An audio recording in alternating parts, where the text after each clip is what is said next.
Bonjour, comme promis, je vous montre maintenant l'intérieur de l'Albatros et son originale conception du pont démontable en entier en regard de la coque. Voici donc la superstructure portée par mon ami Jean-Paul. Et regardez, c'est tout d'une pièce rigidifiée, ce qui fait que on peut la tenir comme vous le voyez d'une seule main. Et pour la fixer, nous avons ici un système de clips à l'avant et à l'arrière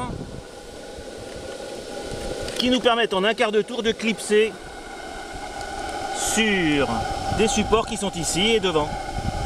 Vous retrouvez la partie électronique à l'arrière comme d'habitude avec un servo, comme c'est un oscillant, j'ai un seul servo pour la marche avant et la marche arrière. Tu peux utiliser d'ailleurs, tu peux poser si ça t'ennuie pas, on va faire une démonstration. Vous avez voilà, donc marche avant, marche arrière, et il fonctionne, vous l'avez vu tout à l'heure. Voilà, le gouvernail, pas de souci. Ah, vous voyez un petit peu là, j'ai un peu de vapeur, j'espère que vous le voyez. Je pense que le régulateur, en tout cas le désuleur doit commencer à être plein. Le régulateur à 2 barres.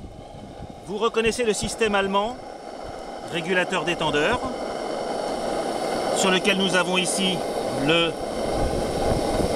manomètre gaz. Alors le tank est un peu plus chaud que tout à l'heure, mais tout à l'heure il givrait. Je suis à mes 2 barres tranquillement. Jean-Paul m'a monté un système de cale ici pour le tank, et bien sûr, vous le reconnaissez entre toutes, sa vanne coupe-gaz. Voilà, le moteur a tourné largement 35 minutes. Vous avez le niveau, j'espère que vous le verrez tout à l'heure, ça ne va pas bien. J'ai donc là, je pense, 40 minutes et j'ai bien joué les sifflets, nous avons bien joué les sifflets. Je dois revoir, là, regardez cette jolie petite pièce. Tout ça, c'est taillé dans la masse et créé par Jean-Paul pour me permettre de mettre la vanne sifflet à l'horizontale, vu que je n'avais pas beaucoup de place, ce qui fait que le sifflet sort par la superstructure. Petit problème, comme nous l'avons monté après, comme je vous le disais, pour pouvoir accéder au désuileur, j'ai monté un système souple qui me permet d'atteindre le graisseur. Pardon. Voilà, donc vous voyez, ça marche le feu de Dieu. Rien à dire, ce moteur est vraiment nickel. On voit bien sa vapeur, ça y est, enfin.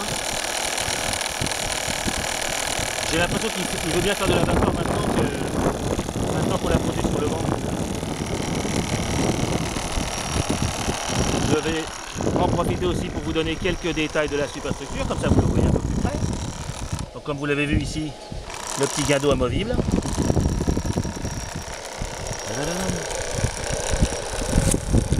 Le taux qui habitera les bancs, pour que je ferai quelques personnages. Hop. Et la machine qui tourne admirablement. Et là, je pense que la pression a dû retomber un petit peu parce que j'entends le brûleur chauffer. Ah oui, on est à 1 kg. Quand on est à 1 kg, c'est normal. Le tank est légèrement plus clair. Voilà. Écoutez, j'espère que cette vidéo vous aura plu comme elle m'a plu à moi.